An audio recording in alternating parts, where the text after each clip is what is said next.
It's the game of numbers. Numbers that translate to a win or a loss. Sports betting is where passion meets money.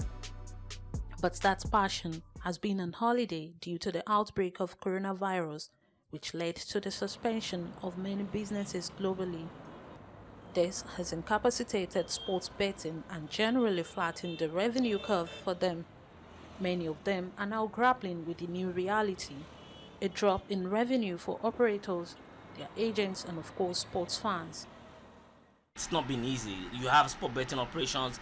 A lot of people really want to have that industry thrive. But how are they going to thrive when this pandemic was unprecedented? Nobody prepared for it.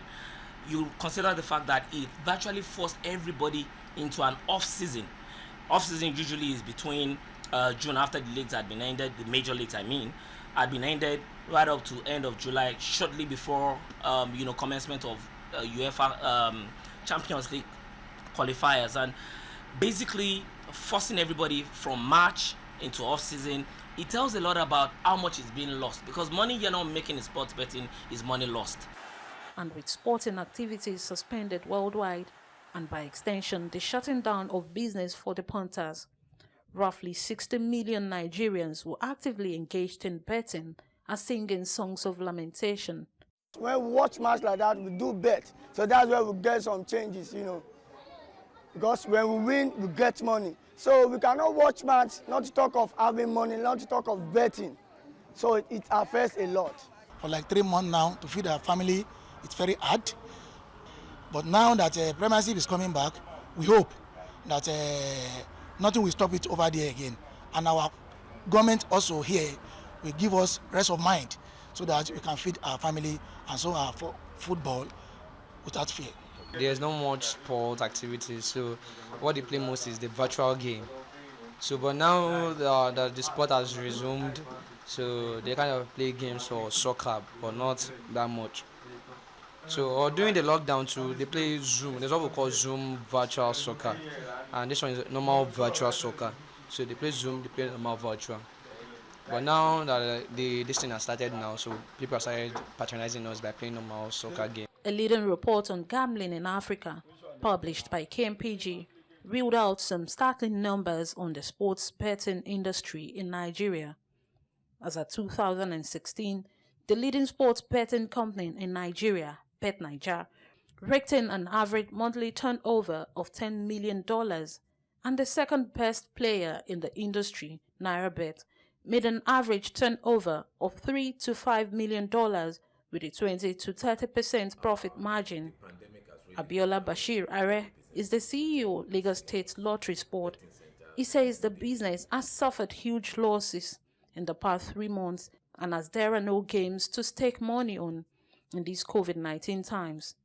At this point in time, I can estimate that we have lost about 50% of our income, because most people go to game center to play either sport betting or lottery or even keno, and most especially casino is a live activities. They have to go into casino plaza to play.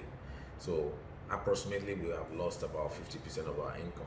With the stoppage of sporting activities in Europe, mainly the English Premier League, the Spanish League, the Italian League and other leagues, the impact of the stoppage of those leagues was the first major hit that the sports betting markets got in Nigeria and around the world. With major leagues such as the English Premier League due to return this month, operators of betting companies and their clients are hoping for a return to business as usual. The pandemic has had its own challenges for the bookmakers, but as much as possible, they will pick up, because more and more players will begin to place bets, and there will be, some form of enhanced revenue coming the way of operators. But the most important thing will be that operators are able to, play as fair as possible.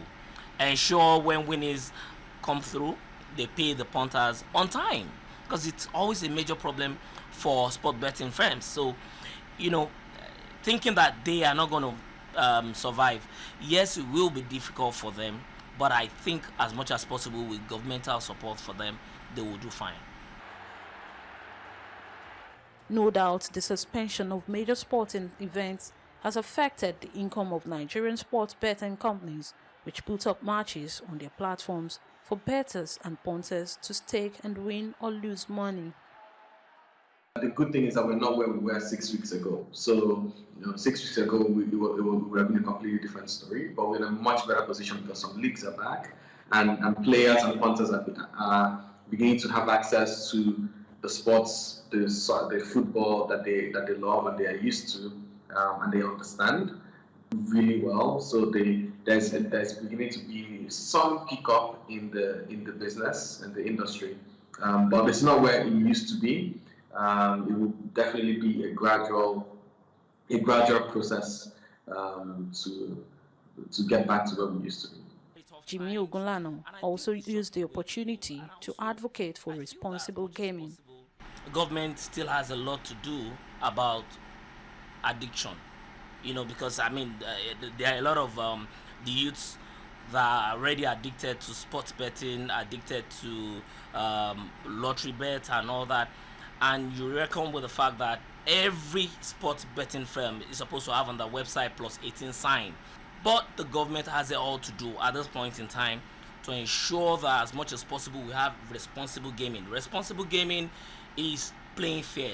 Responsible gaming is stop. When the fun stops, stop. Because most times you see people playing with disposable cash, but because they have the idea that they can continue placing bets, they lose huge sums of money. For virtual sports, before you know it, 4 minutes, 5 minutes, the money's all gone down the drain. For now, hustlers and corporate players who see the betting industry as an avenue to earn income will have to wait a little longer as betting companies adjust to current realities. Karima Salami, TVC News, Lagos.